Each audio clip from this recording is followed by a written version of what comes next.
Minha principal motivação para fazer esse vídeo não é só para indicar esse livro, que eu gosto bastante, mas para talvez tentar conjurar uma reedição de Diálogos com Leucó, escrito pelo italiano Cesare Pavese, que infelizmente a gente só tem aqui em terras tupiniquins, na edição da já falecida Cosaco Naif, que eu tive a sorte de ter adquirido antes da editora ter tido seu fim trágico, e hoje em dia, infelizmente, a gente consegue achar só por preços exorbitantes. Então, a não ser que você consiga em uma outra tradução de outra língua, ou que você fale italiano, fica difícil recomendar ele pelo preço que ele está sendo proposto pra gente hoje em dia. Mas é um livro interessantíssimo que vale a pena ser comentado, e é um livro extremamente único, de difícil categorização. Mas ele é, acima de tudo, um grande compilado da filosofia de Cesare Pavese, na verdade das questões filosóficas que assombravam o autor, que ele vai apresentar pra gente através de 27 breves diálogos. E qual que é a genialidade aqui, qual que é o tchan de Diálogos com Leucó? É que essas questões filosóficas são trabalhadas na forma de diálogos entre figuras da Grécia Antiga. Então a gente vai ter aqui diálogos entre criaturas fantásticas, entre centauros, sátiros, ninfas, entre heróis como Ulisses e Aquiles, e feiticeiras e deuses e pessoas da plebe. É um compilado extremamente variado de temas profundos e figuras que vão exigir do leitor um conhecimento prévio. Então, para esse livro, eu considero ser extremamente importante você ter noção de quem são as figuras que vão estar conversando. Isso é importante para entender a motivação por trás do diálogo e o peso das falas de cada um. Porque o Pavese aqui, ele não vai explicar quem essas pessoas são. Antes de cada diálogo a gente vai ter um texto bem curto, que às vezes é para tentar contextualizar a importância daquele diálogo tá acontecendo. E algumas das figuras que vão dialogar aqui são extremamente famosas, como a poetisa Safo, como Hesíodo, pessoas reais que existiram conversando com deuses. Inclusive um desses diálogos, do Hesíodo no caso, ele conversa com a própria memória, que é, por si só, uma coisa extremamente poética e fantástica da gente imaginar o poeta conversando com a deusa da memória. E se você não sabe que ela é a deusa da memória, vai perder bastante da graça dessa conversa. Porém, algumas dessas figuras são realmente notas de rodapé da Grécia Antiga, mas nada também que uma pesquisa rápida não te ajude a contextualizar. É claro que se você por acaso leu a Ilíada, você leu a Odisseia, você leu os teatros antigos, você sabe quem que é Medeia, você sabe quem que é Édipo, vai agregar imensamente no seu aproveitamento desse livro.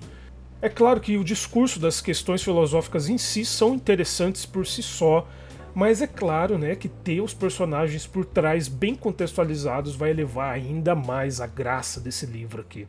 E o estilo do Pavese aqui nesse livro parece ser bem econômico. Bem, não econômico, ele é bem lacônico na forma que ele apresenta pra gente essas conversas, que tem um grande tom de melancolia por trás de quase todas elas. Dá pra ver que o Pavese ele tinha uma visão bem pessimista do mundo, o que não é à toa, porque o livro ele é escrito pós-Segunda Guerra Mundial, nessa Itália, né, pós-Mussolini. E, exatamente pelo estilo dele ser lacônico e econômico, a gente tem que tirar proveito de cada uma das palavras, incluindo o título, que já vai pavimentar pra gente aquilo que nos aguarda. E tem muita coisa legal nos aguardando aqui nesse livro. Vai ter o diálogo dos cegos, que no caso é o Édipo conversando com Tireses. Édipo que ficou cego pelas suas próprias mãos e Tireses que ficou cego como punição divina. A gente vai ter aqui a conversa das feiticeiras, que vai ser a Circe da Odisseia conversando com aquela que dá título ao livro, a Leucó, que é um apelido carinhoso para Leucoteia, deusa dos mares. E não é uma das deusas mais famosas. Aqui é um exemplo de que vocês vão ter que procurar alguns desses nomes, a não ser que vocês sejam estudiosos de literatura grega antiga e de mitologia também.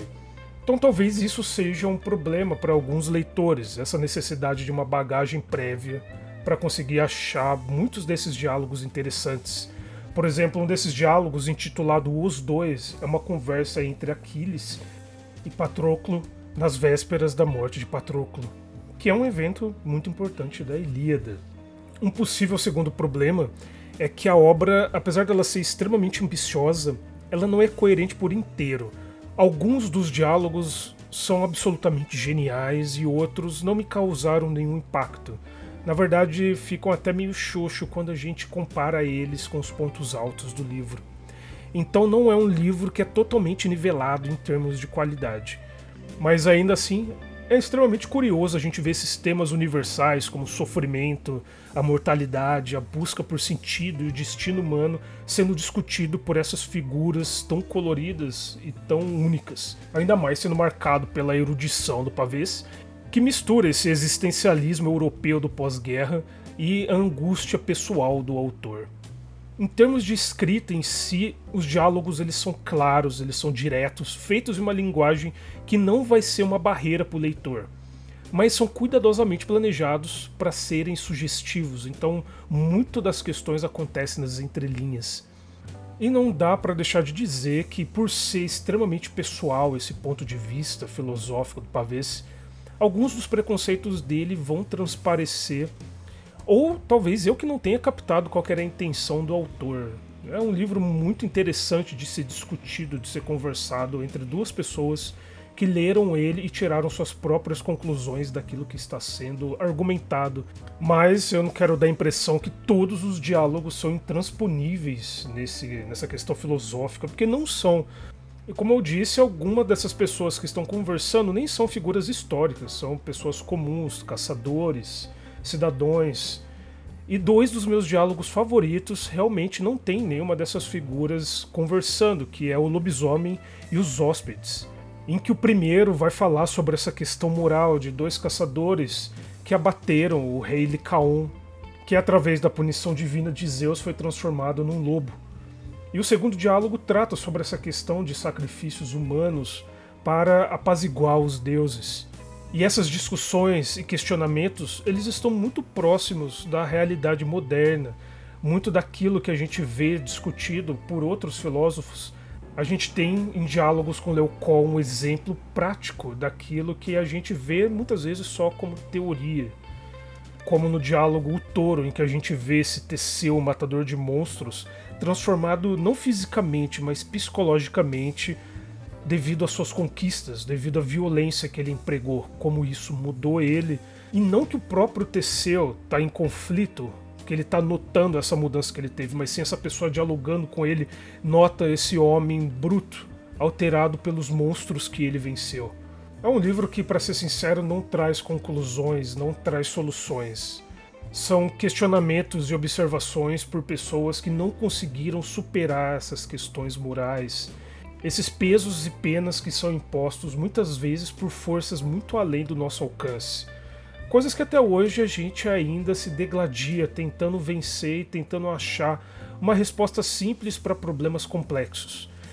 Há um livro que é repleto de angústia, de arrependimentos, de medos, de dúvidas, que exacerba de forma muito ofuscante o peso da mortalidade, não só sobre os humanos, mas também sobre esses próprios deuses que, privados de mortalidade, acabam adquirindo um trauma de proporções divinas. Mesmo que seja um livro de simbologia bem pessimista, e que alguns desses diálogos tenham uma pompa que às vezes pode até soar um pouco forçada em alguns desses casos, eu recomendo ele fortemente para quem tem a oportunidade de ler, porque é profundamente instigante e vastamente inventivo essas pequenas peças mitológicas sobre a angústia humana. E a minha nota para esse livro é uma foice empunhada por Hércules.